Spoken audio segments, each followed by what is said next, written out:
Hoy vamos a hablar de una herramienta esencial en nuestros talleres, que son los serruchos. Los serruchos básicamente son las herramientas que nos permiten generar cualquier tipo de corte en la madera. Encontramos básicamente tres tipos de serruchos: el serrucho tradicional o serrucho de tendido, encontramos el serrucho de costilla y serruchos de corte fino o de ebanistería. Bien, primero hablemos de las partes del serrucho. El serrucho básicamente tiene dos partes esenciales: una hoja metálica, y en uno de sus extremos tiene una empuñadura o mango que generalmente es de madera o de algún polímero. La hoja del serrucho está compuesta por una parte superior que se llama lomo, la parte frontal que se denomina puntera, el extremo de atrás que se denomina talón y la parte inferior que es la zona dentada. Hay unas diferencias importantes entre cada tipo de serrucho que tienen que ver con el tipo de corte que desempeñan y la calidad de ese corte. Cuando hablamos de los serruchos de tendido, estamos hablando de cortes iniciales. Estamos hablando de los cortes primarios, que son cortes bastante robustos, que no son muy definidos. Para determinar qué tipo de resultado voy a tener producto del corte del serrucho, debo revisar qué tipo de dentado tiene. El dentado está definido con un número y acompañado de una sigla que puede ser PTS o DDP, dependiendo del lugar donde ustedes se encuentren, y eso nos va a determinar cuántos dientes hay por cada pulgada de la longitud de la hoja. En el caso de los serruchos de tendido, tenemos entre 5 a 11 dientes por pulgada.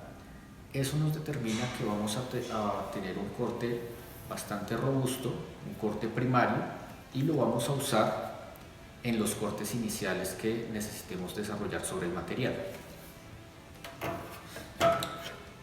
Cuando tenemos ya un serrucho de costilla, vamos a notar una serie de diferencias. Uno, la longitud de la hoja es menor, y sobre el lomo vamos a encontrar un refuerzo que se denomina costilla. Ese refuerzo lo que va a permitir es que la hoja se mantenga totalmente tensada y cuando estemos desarrollando el proceso de corte la hoja no se doble, que es algo que comúnmente nos pasa cuando estamos usando el serrucho de tendido.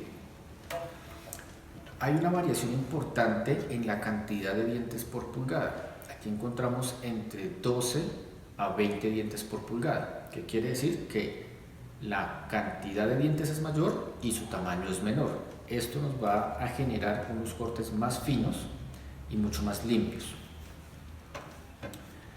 En los serruchos de corte fino o de ebanistería encontramos que la hoja también disminuye sus dimensiones en lo ancho, contamos con el refuerzo sobre el lomo y también la cantidad de dientes sigue aumentando.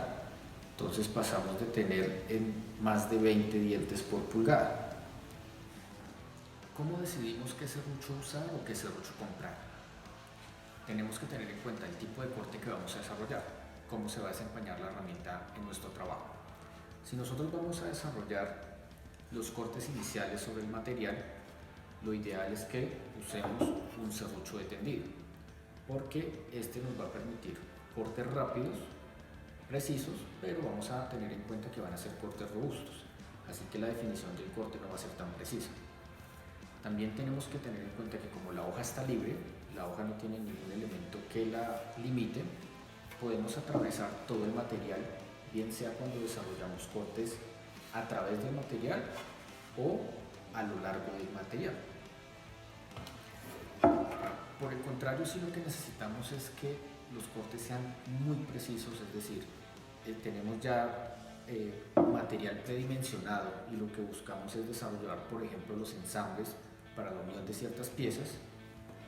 Vamos a trabajar con un serrucho de costilla o un serrucho de ebanistería o de corte fino, porque nos va a permitir varias condiciones sobre el corte. Uno, el hecho de que tengan el refuerzo sobre el lomo nos va a garantizar que los cortes se van a mantener mucho más derechos, y por la cantidad de dientes que tienen las sierras vamos a notar que el corte es mucho más fino es mucho más limpio y eso va a garantizar que pues la unión de las piezas sea mucho más eficiente. Bien, aquí tengo 3 marcaciones sobre el material, hice 3 señales de guía de corte y para cada una de ellas voy a utilizar un serrucho diferente. Vamos a hacer el corte inicial con el serrucho de tendido.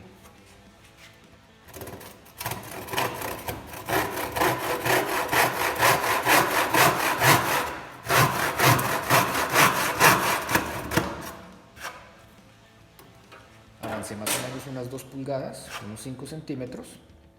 Ahora el siguiente corte lo voy a desarrollar con el serrucho de costilla.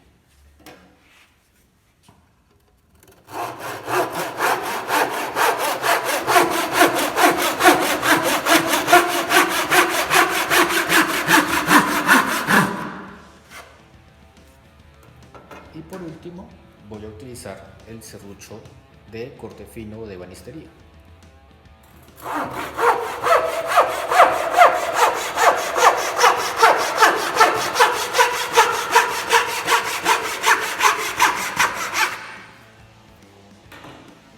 Bien, hay una diferencia bastante importante en el comportamiento y en el resultado del aserrado. Vamos a notar que el corte con el serrucho de tendido es mucho más ancho y podemos notar que en los bordes no se ven tan definidos. Eso es producto pues de la cantidad de dientes por pulgada que tiene nuestra sierra. El serrucho de costilla nos dejó un corte mucho más definido, ¿sí? Lo vemos en mejores condiciones que el inicial, pero sigue siendo un corte bastante ancho. Es decir, la ranura que nos deja el corte, que se denomina entalla, sigue siendo un poco ancho. Y el corte final que lo hicimos con el serrucho de corte fino de ebanistería, podemos notar que es muy limpio, es decir, no vemos ninguna irregularidad en los bordes del corte, y también notamos que la entalla, es decir, el ancho del corte es menor. Entonces aquí podemos apreciar que cortes primarios, el serrucho de tendido es muy eficiente, pero no va a ser tan limpio ni tan definido el corte, y también pues que la pérdida de material en la entalla va a ser mayor. El serrucho de costilla nos da mayor precisión, pero también tenemos una entalla un poco ancha que si estamos desarrollando piezas muy precisas pues tal vez nos genera algún problema en la exactitud de las piezas. Y el corte con el serrucho de corte fino nos provee todas las características de un corte final. Un corte muy limpio, un corte delgado, que cuando estamos desarrollando piezas finales o cuando estamos desarrollando los cortes finales, pues es lo que necesitamos para garantizar piezas de calidad. Bien, espero que este video les sea de ayuda para entender los tipos de serruchos que van a encontrar en el comercio y el desempeño que van a tener ellos en el trabajo en taller, y puedan tomar una decisión mucho más acertada a la hora de comprar o decidir qué tipo de herramienta van a usar en el taller.